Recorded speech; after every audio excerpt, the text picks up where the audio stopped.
My name is Victoria Milstein, and I'm here at 517 South Elm Street in Greensboro, North Carolina.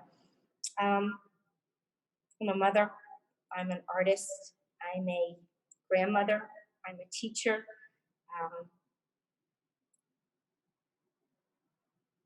I'm an art maker, I'm a crafter, I am a sculptor.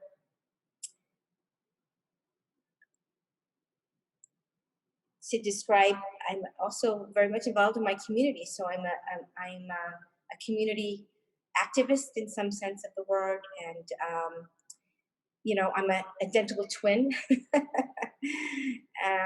am a white Jewish woman who's going to be 60 next month.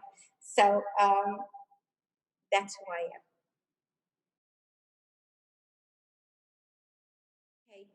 When I was 16, my mother, who was an artist, she had studied at Pratt in Manhattan, and then she went on to have 6 children. She died of cancer when I was 16, and I was supposed to go to a nursing program. I was going to be a nurse, so I was half the day in high school, and then you would go to the LPN program the other half of the day. So after she died, it was like 7 years of watching this beautiful woman, with 6 children, kind of turned to 80 pounds, and it was just so devastating. I decided that I couldn't do nursing anymore. Like, I couldn't be around hospitals. And right before she passed away, she went to Israel twice. So she went to Israel, came back talking about Israel. So one day, right after she died, literally, I woke up and I was in 11th grade, and I said, I want to be an artist like my mother. And I went to my guidance council office at Half Hollow Hills High School, and I said, listen, guys, I can't do this. I think I can be an artist. My mother was an artist, and we always had art in our life. And they just had mercy on me and got me into painting, sculpture, and photography. And so that's when my art world started. And it's been an incredible journey. It's taken me all over the world. I ended up living in Jerusalem for 9 years and studied with a New York portrait artist. Her name was Susan Donna Cohen. She was one of the first women of the Salman Gandhi Club. And I go to Jerusalem, and I'm applying for Bezalel Academy of Art. But meanwhile, I meet this incredible artist who's a portrait artist from Manhattan. And I ended up studying with her in Israel. I ended up going to Bezalel at night and studied with some Israeli artists at night. And that's how my kind of journey into portraiture started, and into really the fine art of really studying with an artist. So that was what took me to art, and it's been a journey that's, like I said, taken me all over the world, and it's been my best friend, and it's been my best teacher. And and now I have a son who's an artist. I have a daughter who also paints, and I just think there's an artist actually in everyone. So that's one of the things that I truly believe.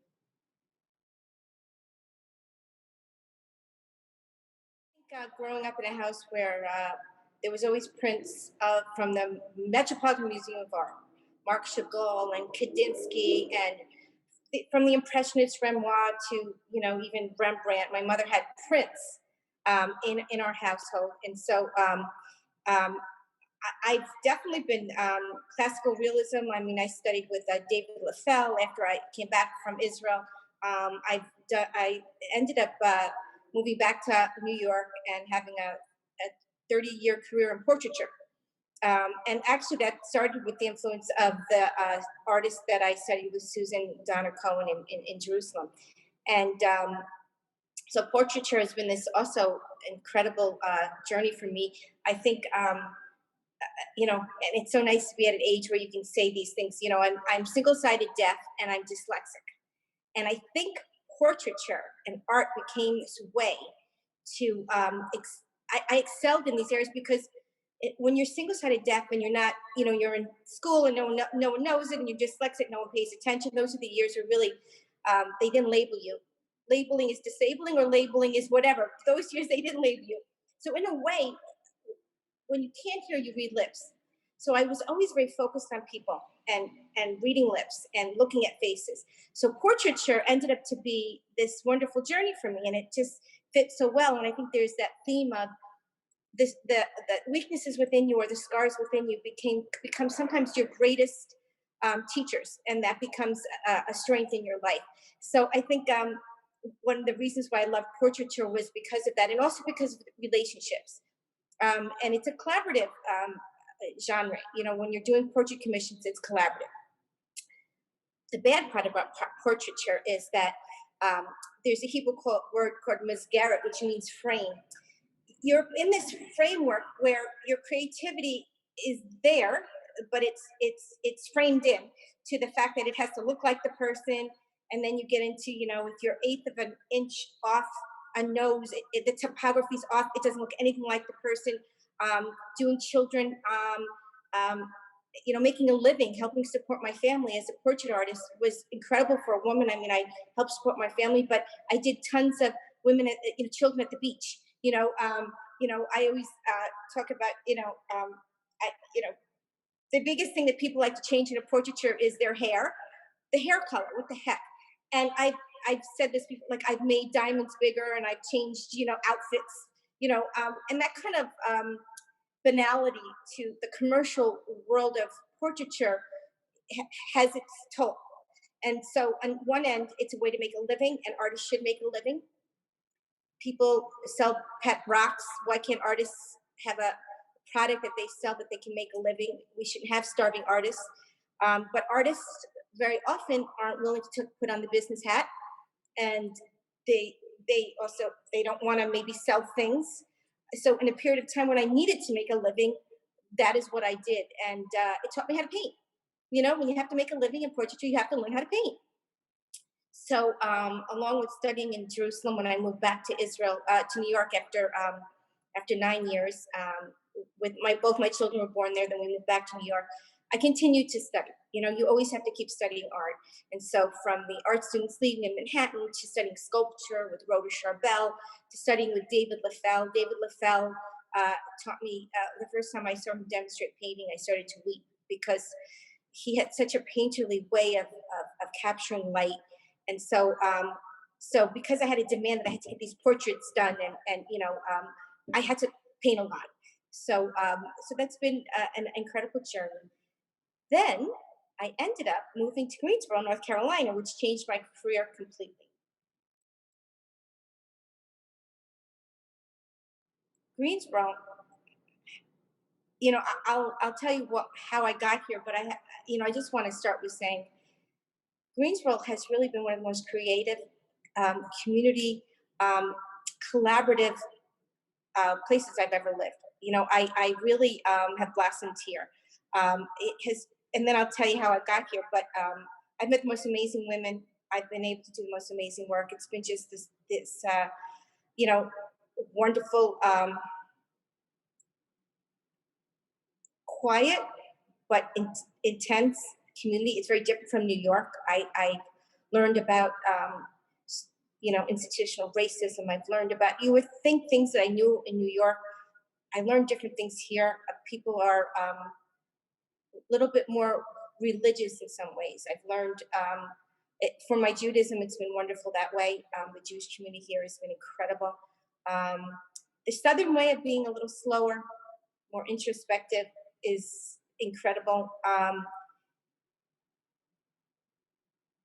And you know, I'm a fast, speedy person. I'm a real New Yorker in that sense. So somehow I've been able to get a lot done here.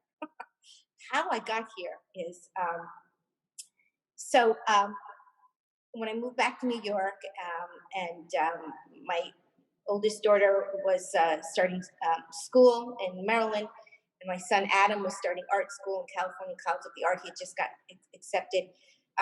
It was time that I was actually getting a divorce, and so it was in some ways very amicable. And but of course, divorce is always it's always a loss, and there's a sadness to it. But it was so here I was on Long Island, and I was single, and my kids were in college, and I was actually having quite a great time.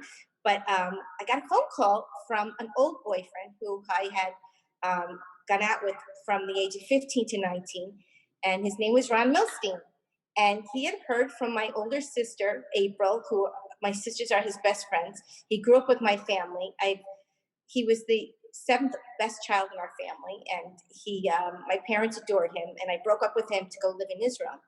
And so 30 years later, I get a call from Ron Milstein that he's divorced, and went from my ear to my gut, and that was the beginning of the end. And so, art you can do anywhere.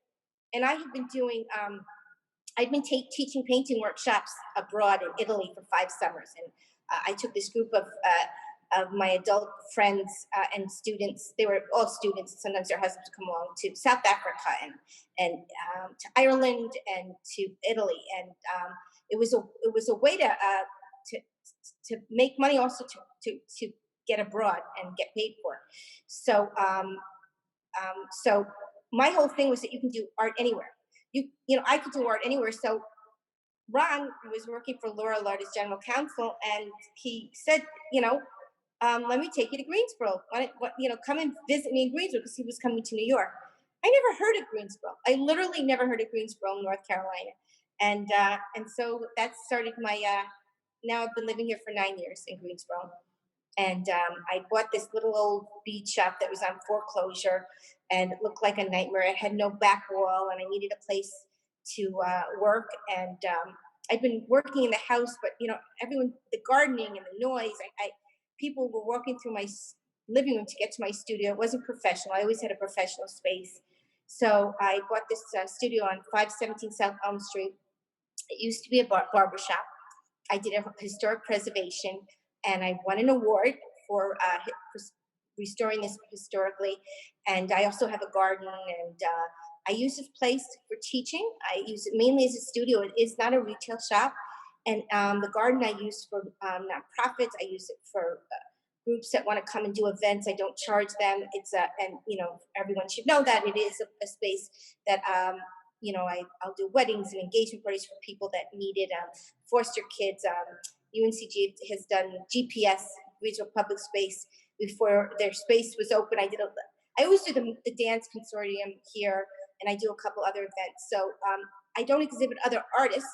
The work is all my work, but I do use the outdoor space for public use. So my work now is really transformed. It's changed. I no longer want a creative painting to sell or put on someone's wall. I am now doing work that really talks about the things that I think are important. I'm very lucky that I'm at this point in life when I can do this kind of my own work.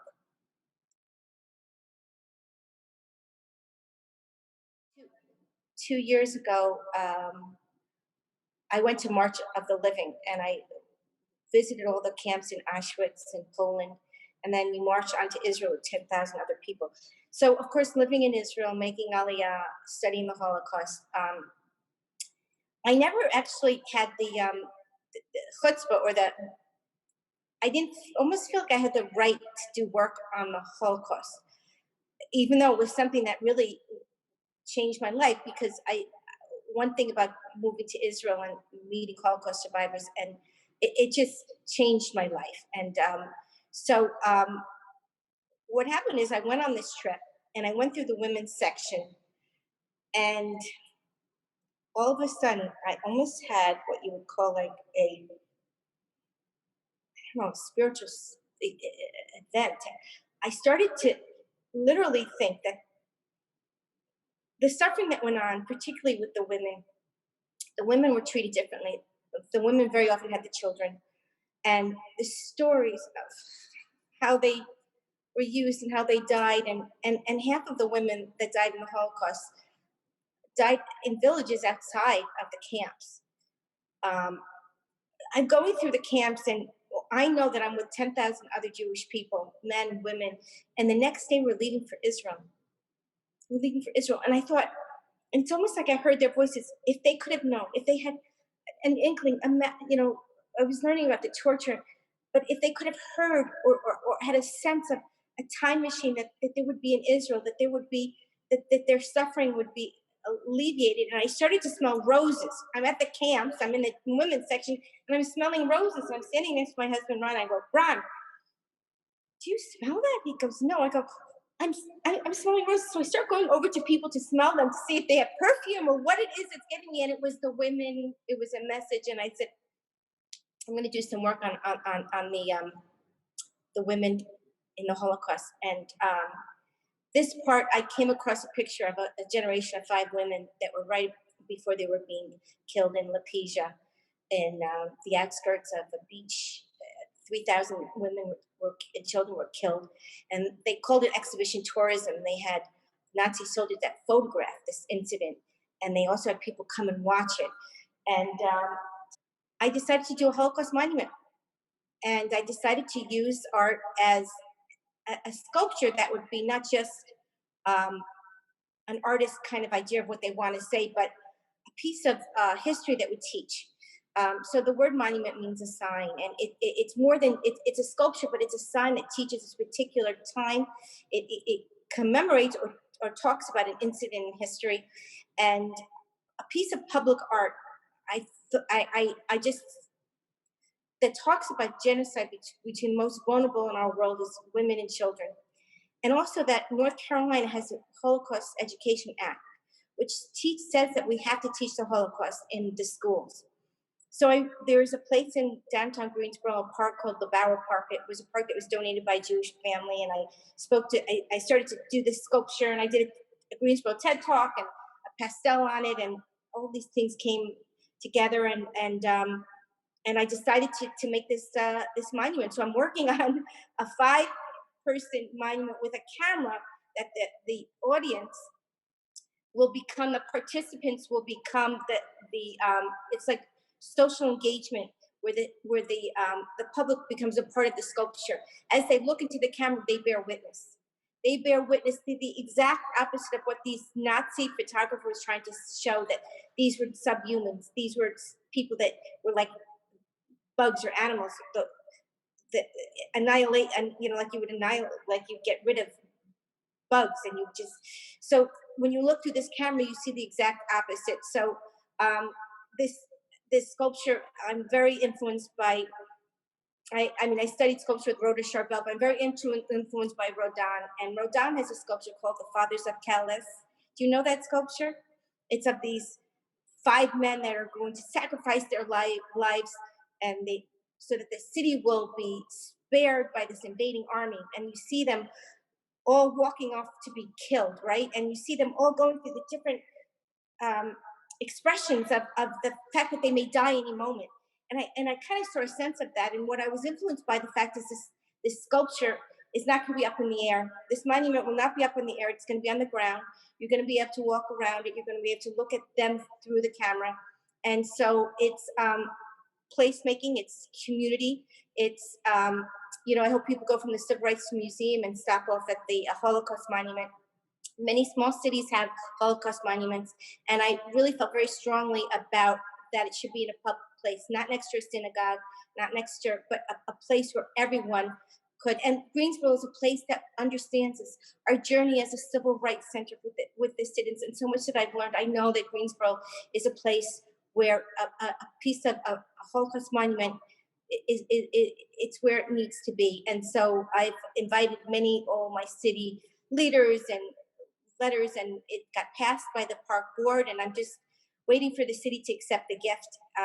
It'll be by public and private funded, and I'm using the North Carolina Foundry, this incredible foundry 45 minutes from here. Okay, that's the other thing about Greensboro. It's like, first of all, it's a 15-minute town. You can do a million things at once. I have a 106-inch car, my little mini car, which I use to go to the studio to come here. Ground level, I can work on this monument. The foundry is going to actually, it's going to be in this, we're going to be working here, not in their foundry because of COVID. But this world-class foundry is in Seagram. I mean, incredible foundry. So we're working very closely with the owners there. That's going to help make this part of it. So I'm incredibly humbled and excited about this time in my life right now, to be sculpting. Like, every day is a different day. That's the wonderful thing about being who I am, where I am in Greensboro right now, is that every day is a different day. So I started to do this 5 a.m., where you wake up at 5 a.m., you meditate, you read all your newspapers and you drink your 10 cups of coffee. So sometimes I do that. I'm a very early riser. And I also, every day, I also either do kayaking or some kind of, I've got to be in nature. I take my little fit car, which is a 109-inch little car, to the studio. And I've been, sculpting, for a portion of the day, and then maybe I'm writing and doing other things. I have to be honest with you, every day is a different day. I mean, I travel a bit. Before COVID, I was in New York. I'm in New York a lot. And, I have an extended family. Also, just became a grandmother. So, yeah. So, every day is a different day. I mean, but I'm very involved. I'm on many different boards in Greensboro. I'm very involved in the first 5 years that I was here. I actually didn't do as much artwork as I did trying to learn. I know what I didn't know. In other words, I knew there was so much about this community I didn't know. So I got involved with Impact Greensboro, and I was on the Arts Greensboro board for 7 years. I'm still on Downtown Greensboro, Arts Greensboro Federation board. I'm on the Holocaust Commission for North Carolina. I'm the national chair of APAC, the American Israel Relationship for North Carolina. So my day, I'm very busy. I also opened something called Victoria's House, which is an art-centered home that's attached to a homeless shelter. The Shirley Frye Homeless Shelter on Wendover is this wonderful place, but I realized there wasn't anywhere from age 8 to 16 to do your homework, to read a book, to pick up a guitar. And again, the most vulnerable in our society, it's the children of the homeless. The children of the homeless, they don't have their own rooms. They have their own backpacks, but that's about it. So behind the YMCA, we bought a house, and in there is a small library called Hemingway's Workshop. And then you go inside the house. There's an art studio, a yoga room, a place to do homework, and also a place to do costumes and instruments at an instrument room. So Victoria's House will be opening soon. We're just about getting it open. Because of COVID, we have to push that back. So Ron and I work as a team together on a bunch of different nonprofits, and from NCCJ to, we're constantly working in this community. And my thing is using art as that vehicle, as that tool.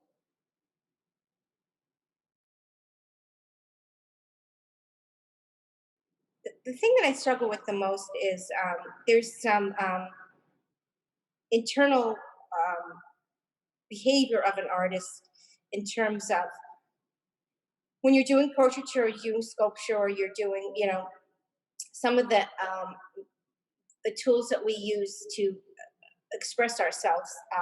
There's building up and there's taking down, and I think it might have been Sergeant Senior said he would rather do anything than he stopped doing portraits for like 10 years, and I think he completely stopped because I look for such an expression. I seek so much that I could work on something and do something over 10 times. And the same thing with sculpture is, that part of my work is when to stop, when to build, and when to tear down. Respecting the work itself. It's almost like it has its own life, it has its own journey, and to not let your ego get involved, so sometimes you have to let things alone. There's very often that I'll work on a piece, a portrait, or I did a portrait of Shirley Frye, and it took me 2 years because I kept destroying and redoing and starting a new one. Now, the new ones are in my back right now, and they're incredibly good. Why I didn't think that was good enough, but that's what happens is thinking something's good enough. I think that's the hardest part of my practice.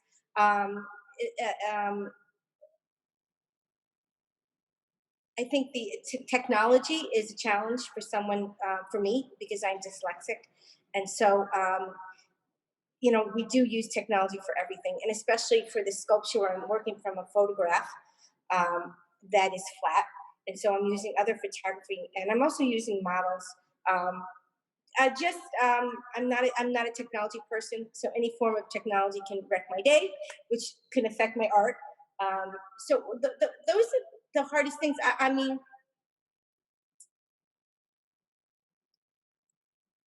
it you know, as a commissioned artist, I made money in my field. I was constantly, I was supporting a family.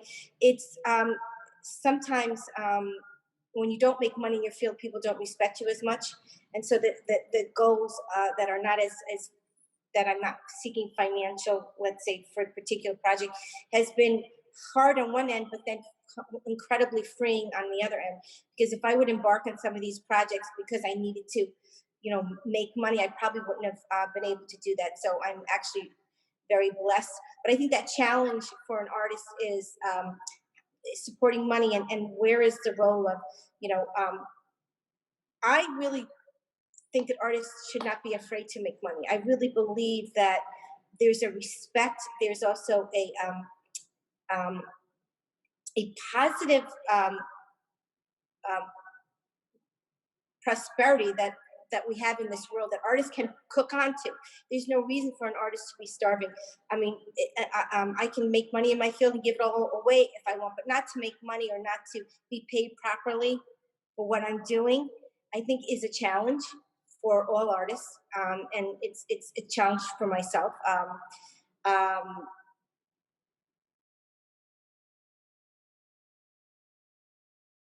there's a quote by Robert Henry that says, "There are moments in our lives and there are moments in the time when we see beyond the unusual.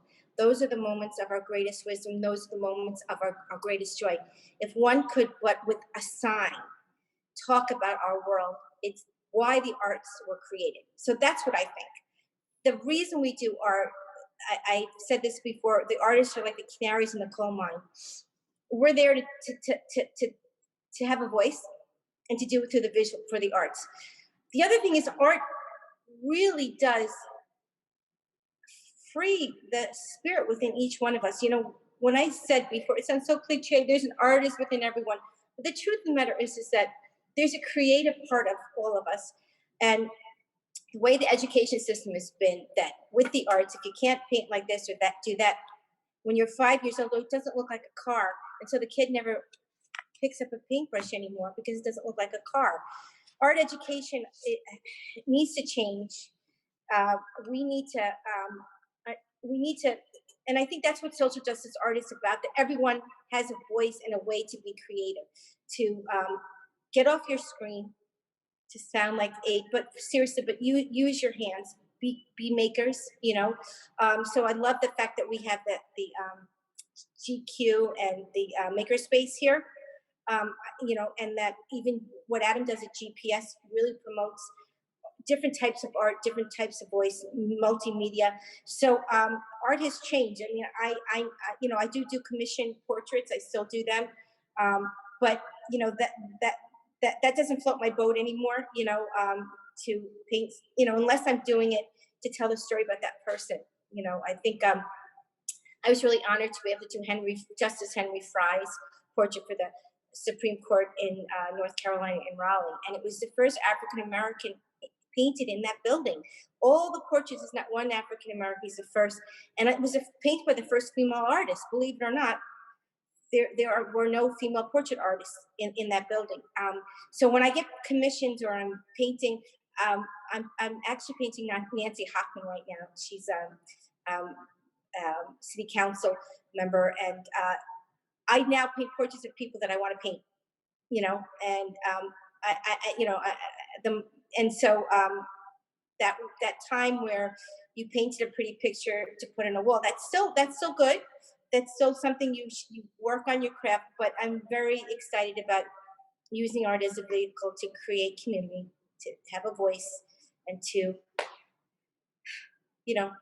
take that spiritual part of ourselves and bring it out.